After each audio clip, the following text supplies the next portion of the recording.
Past legends. Past legends.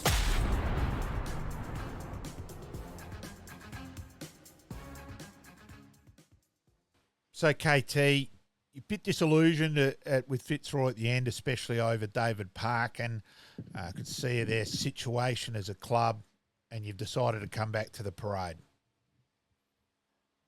Yeah, as you guys are doing a great job at taking me right back down the tunnel. There was an actual a very funny, awkward story as I was leaving Fitzroy, because it was I'd been offered a contract. They wanted me to stay. They couldn't commit fully because they were changing the coach, but I'd already decided that I wanted to come back, and I'd actually started playing in the preseason trials. And so they flew me back to Melbourne. That's right. I do remember that now. Yeah. They flew me back to Melbourne for a trial game, and I thought I was there to sign the final exit contract, and I met Rod Austin, who was the coach, and he had picked me in the pivot for the trial game, and I said to him, mate, I've just signed the exit clause. I'm here to leave. Like I'm already playing. I'm back at Norwood, and he was furious. And so it was a really ugly, chaotic time. And in the end, I made great mates out of Fitzroy, but I knew that it was in trouble. Yeah. And I was quite pleased. I'm really pleased to get back to Norwood. That's unusual that the coach and the front of house weren't on the same page. Oh, not at Fitzroy at that time. He was obviously furious, but not mainly directed at you, I'm assuming. Well, he was talking to me, so it felt like he was, but I'm certain it was about the fact that no one had filled him in. He clearly thought that I was still a player. I don't know whether they thought that they were going to change my mind when I came over. I flew over, but I'd been to the lawyer's office that morning. There was no discussion. It was just finishing it off. So it was just a bit weird. Maybe they took a while to get that appointment done. So maybe they just hadn't got themselves organised or something. And you mentioned you sort of saw the writing on the wall there at Fitzroy. What was sort of happening in your eyes that made you think that way? Well, what Fitzroy taught me was the difference between great winning culture, which I'd experienced at Norwood, and a culture that was about surviving and battling and not really cohesive and supportive. Now, I don't want to be super critical of Fitzroy, because they're wonderful people. They gave me an opportunity in the VFL AFL, and they were at a stage that they just couldn't recover from, and it was obvious, in everything. We were changing our training venue, almost on a weekly basis. Yeah. We were rotating around to different grounds. You'd turn up at a venue and it was locked and or not cleaned, and this is at the elite level of the game, and it just didn't feel right. The thing that was holding me in there was that David Park and his coaching staff, his and support staff, were so professional, and they were really excellent, and so at a football level, I was experiencing a higher level of performance and training that I hadn't experienced before. So and I'm very grateful for that. And that's But to you to a T. You would have loved that, Mm. KT. yeah. I loved it, and I was really, I think I might have said this earlier. I was really surprised at the gap between what I'd experienced previously and what I experienced at the you know at the top level, and as in the physical preparation and the and those sorts of things, and I I'm forever grateful for that. So it was just that I arrived at Fitzroy at a point in their lifeline that they were on their last legs. Did in hindsight, or not hindsight, in retrospect, does it make you even appreciate Wally more? Yeah, You know I where I'm was coming naive. from? Absolutely, I was naive to it. What I but I became very quickly aware Yeah. that places like if you remember I only ever played at Norwood, Yep. and so I never knew anything else um, at that at the senior level, uh, and so I just took it for granted. But it was an excellent place, a footy environment, and and it still is to this day, and but you can't take these things for granted at all. That Yeah. they're hard to create, they're hard to sustain. Norwood's been doing it for 150 years, and great clubs are like that, but they're not all like that. Not all Yeah. clubs are like that, and that was the great lesson I learned. Was Wall instrumental in getting you back from Fitzroy? Well, Wally was always available and there. I was I was coming to these conclusions myself. Mm-hmm. He just made it really easy Yep. Yeah. for it to occur. As soon as I had made the decision, it was very seamless, and he just did the work behind the scenes. As he did with everything. Yep. Look, Wally was just remarkable. Like, there was a hole in the fence. Somehow he knew about it, and he was Yeah, yes. he was just Yeah. remarkable that he knew absolutely everything what was going on. Well, like in all the conversations that I ever had with him, and even right to the end, he was so sharp, Yeah. and Yeah. so connected to what was important. Yeah. I think that was the critical thing.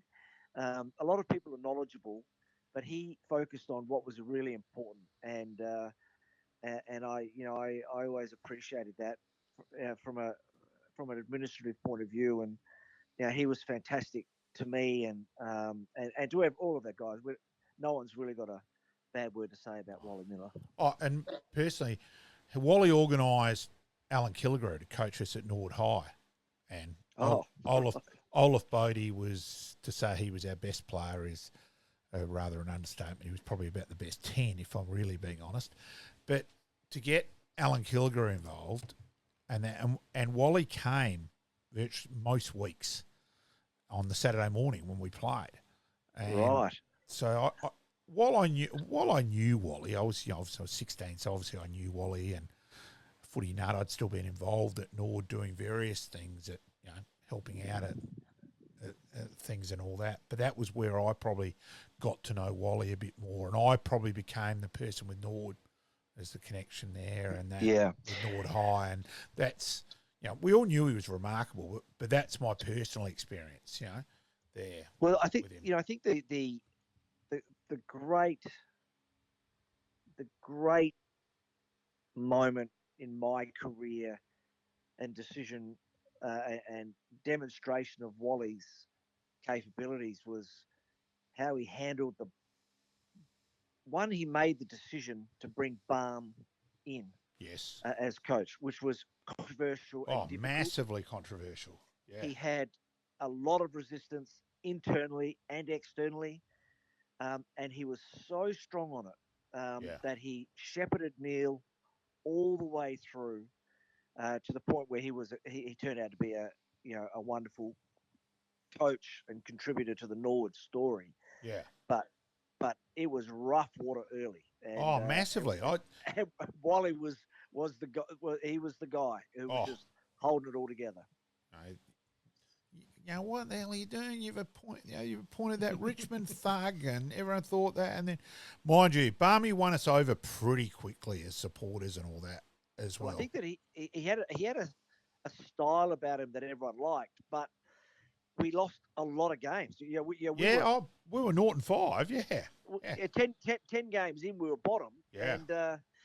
And people forget that. We played in Yeah. the grand final that year, but there was a lot going on in that period. In that early day. Oh, bloody oath there was. Lesser clubs, lesser administrators can buckle under that sort of pressure. Yeah. I never, as a player, given I was basically in my first year, I never felt anything other than total. We were totally supported. We were, Barmy. I never felt anything. The senior players probably were more involved in conversations about what was going on, but. And that was to Barmy's credit, where he came over here. We went a bit long to start with, and went, oh shit, no. And it was, I think, Staz was pretty involved. And Bruce Winter, and that in terms of, hey, hang on, we've got to change this up and run the ball a bit more. And to Barmy's credit, he listened, and by the end of the year, Jesus, we almost, as I said earlier, that we nearly grabbed that grand final in '80. We were bloody unlucky. Well, that would have been one for the ages. Yeah. Had we been able to do that, because we had no right really. Port Adelaide was an incredible team that year, and we ran them right to the line. So I think we should be very proud of that one. So KT, you're back at Norwood in '89. Yeah, 89. Now, out of that, what were you doing work-wise back then? I'm trying to remember. So we'll cover that a bit more, your work bit, because I think all your jobs, I'll be very interested to get your thoughts. But what were you doing? Because let's remember, footy back then, you worked. Yep. So I'm trying to remember what you were the Nord Council before you left. We'll talk about that later. But I'm just trying to remember what you were doing when you came back. So I came back and I didn't have a job to come to. That's what I thought. The late Grant Doward that's right. was very, very helpful to me. It was all through my time at Nord. So I was driving a truck for him actually. For he had a nursery up at Golden Grove, and he would get me working on the nursery just as a gap filler. But the big break that I got was that I started at SAFM. That's what I thought. Yeah. In radio. Yeah.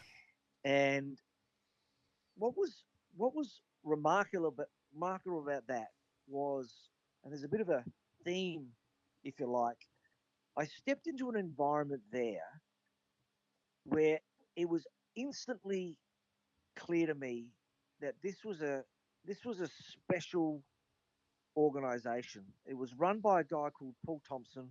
Yep. So this is Austereo. It's Austereo. Yep. SAFM was at this stage a dominant radio station, but had come from nowhere because it was the first FM station in Adelaide, but it had gone through all of those tough times, and by the time I got there, it was a dominant player and a cultural phenomenon, really. And I walked in there, and it felt like a footy club. It felt like the people who were the on-air announcers and everyone associated with the station loved it, and they were trying to win, and they were trying to be good at what they do. Not good, great at what they do, and their language was about that. And for the first time, I was in a non-football environment thinking, you know what, I could actually do this as a career beyond footy, because I'm relating to this, and it's making me feel the same way. And I never thought I would get that at work. Like it never really occurred to me. So that was the start of it, and of a 20-year radio career, which has been incredibly um, fruitful and beneficial to me. We'll come back to that. So Yeah. we'll link in the footy with everything you did Yeah. do in that way. How did you find coming back to the parade? Sort of, was it a sense of coming home? Well, it was. I felt very welcome. Clearly, I remember being a bit surprised at the turnover. There'd been it was quite a different group by the time, even in the 2 or 3 years that I'd been away. And but I came back feeling very fit, and strong and ready to play really good footy. But it didn't really happen. Like the the the and this is one of the the mysteries that I've never really been able to explain. I was never the player post AFL that I was for Norwood pre AFL, and even though I felt like I was physically better, fitter and stronger, um, you know, but it didn't translate. So I had reasonable years, but I didn't have great years in the years after that. So, Do you but yeah. do you think there that, let's be honest, you're a bit smarter than the average footballer, too, in terms of you've taken one of the greatest marks in history. You were kamikaze back then. I never felt when you came back that you reached that same level of kamikaze bit. And I just think there that, you'd established yourself off field. I think young family growing up as well. So the goalposts have changed. Footy's not the be all and end all. So I do wonder if that, even subconsciously, I'm not saying it's deliberate, but I just think subconsciously that can have an effect there.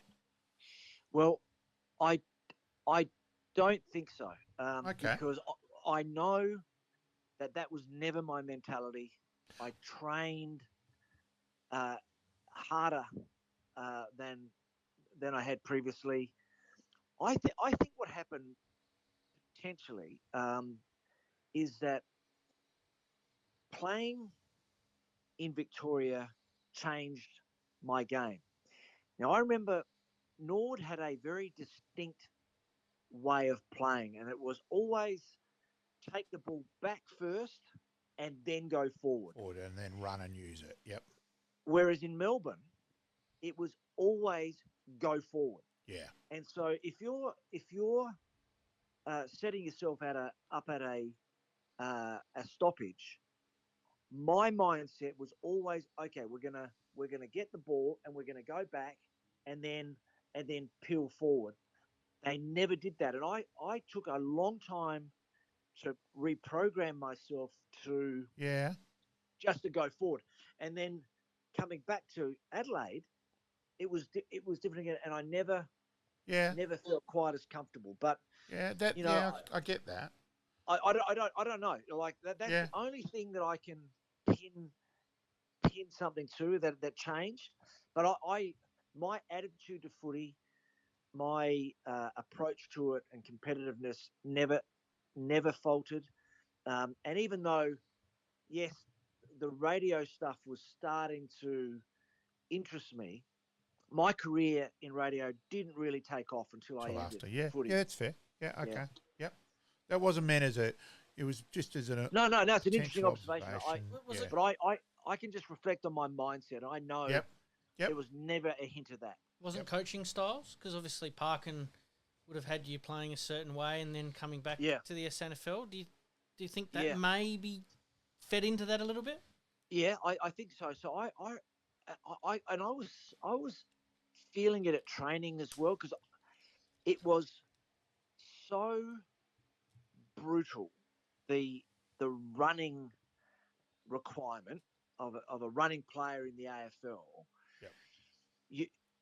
I was often running myself out of play, because, I was, even at training, I was just all overrunning running contests and all that sort of stuff. So there was definitely a change, and I clearly didn't make that adjustment probably until Craigie came. When Craigie came back, I then had another couple of years which were pretty good. Yeah. So I did think you were better than when Craigie came. And because he had a different coaching style, and he was actually teaching me things that I hadn't picked up previously, which is incredible, isn't it? I was probably 30 at that stage, and or 29. That's Craigie. Craigie was an elite teacher. He was an elite teacher, and he saw stuff about positioning, and really basic things that really helped. And I give him great credit for that. I think also too that let's be honest, Fitzroy, you had to battle to get. You didn't win too many games, and it wasn't like you had the A to combine with Aish McIntosh, and you guys share the ball. Norwood, we were good. Where Fitzroy, you had to battle every single touch. You didn't get the quick give from an Aish, and you and two kick the ball back and forth to each other a bit. You didn't have anything like that at Fitzroy. Well, you get yourself into the game. There was more of a pattern. Yeah. At Fitzroy, it was a bit of kill or be killed. Yeah.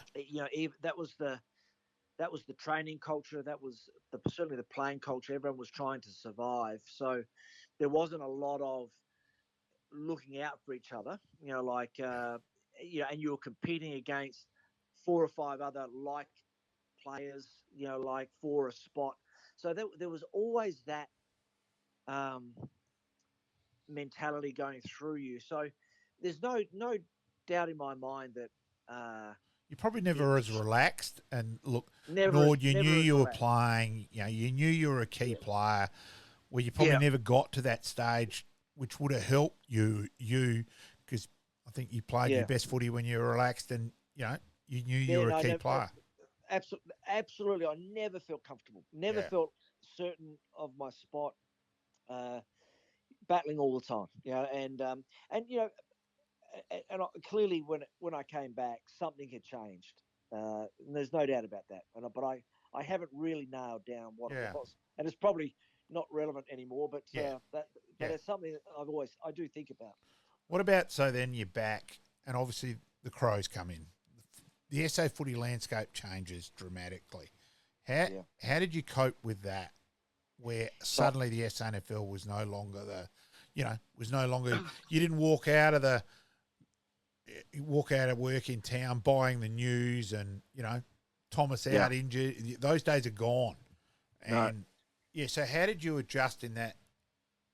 Again, you being a deep thinker, how did you cope with that? Adjust. I remember it really vividly. It was instant. I instantly understood and could feel that the focus had shifted. And it wasn't hard to pick, clearly. And I was a bit resentful of it. I didn't like it. I didn't like the overexposure of the Crows. It wasn't their fault. It was just simply wall to wall excitement about this new team. But I didn't like it. And by I lasted until the end of '92, retired at the start of '93. Yeah, so we will go to your retirement day because that's quite a story 2 years in itself. But it was a lot to do with the fact that I could see that it was the game had moved on. And Craigie admits he didn't handle it very well either. With Rodney Maynard and Matty Robber, and like Rodney Maynard being on the bench. Stuff like that. Players coming back from training back to their local clubs. And I said I said to Craig, that's right. I'll never understand that with Rocket, because if there was one person who was committed to Norwood, it was bloody Rocket. So I'll never really understand that. And Craig and I have spoken about it at length. Yeah.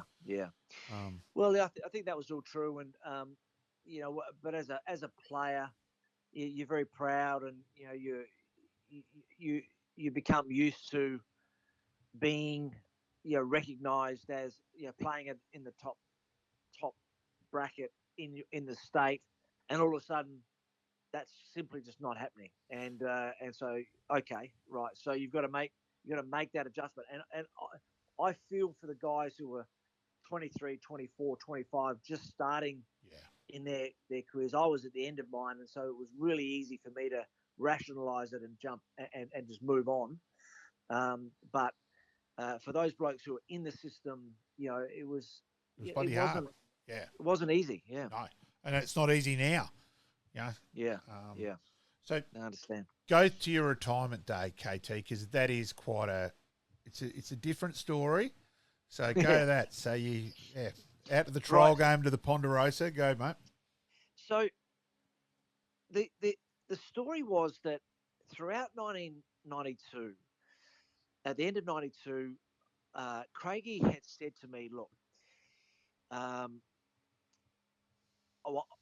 want you to play. I'm confident that you've still got a lot to give, but I just want you to know that if we ever get to that point where you're not an automatic selection, I'm just going to come to you and I'm going to tell you. So what he did there was he was planting the seed that it was possible. He never said it, but he said it's at some point, whether it's next year or the year after, I'm going to treat you with respect. But what he was doing was planting the seed that it's going to come to an end, right, at some point. So I said, right, that's okay. I respect that. Yep. I'm going to go really hard across the preseason here, and I'm going to play. I'm going to play well. So I did all of the preseason in '93, and trained well, and was well prepared. And we got to the first game, and we had a bye. Actually, yes. It was a bye, and Craigie got us to go up to Elizabeth Oval as a group and watch. It was Central Sturt, I remember, and we were going to play one of the two of them the next week. And I remember standing under the gum tree that sits still there today at the southern end of the Elizabeth Oval on my own, and I was watching the game, and I thought it's over. I was so disillusioned with the quality of the game that I was watching. Yeah. And that sounds a bit rude, but I was watching things that I thought, this is not the game that I've been part of. The standard had dropped to that level, and the things that I was seeing there, it became crystal clear. It's done. It's over. And so I got in my car, I drove home, and on my way home, I rang Glenn Rosser, and I said, mate, I'm out. I'm done. And that was it. It was like a light bulb moment for me. I hadn't considered it for a minute in the preseason. I was ready to go.